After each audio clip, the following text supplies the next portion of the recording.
mga kababayan, shout out sa inyo lahat sa mga OFW na pauwi na sa Pilipinas. Mga kababayan, meron po tayong bus shuttle dito na OB bus.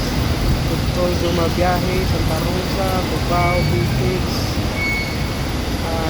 Robinson, Manila, Ortigas, Cubao, Alimon. Mga kababayan, mga kaibigan, sumakay na po kayo dito. At ito ay napaka malaking tulong sa atin na nakapauwi na po sa Pilipinas. Lalapag dito sa Terminal 3.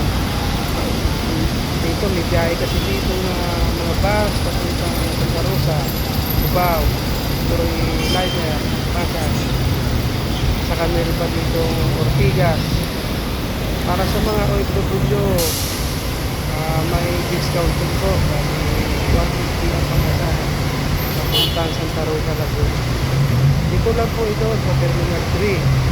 Kayo naman po galing Terminal 1, Terminal 2, kayo nakapakay naman po doon na OB bus po. Nakapit lang po kayo dito sa Terminal 3. Magbabayad lang po kayo ng 50 simula po sa Terminal 1.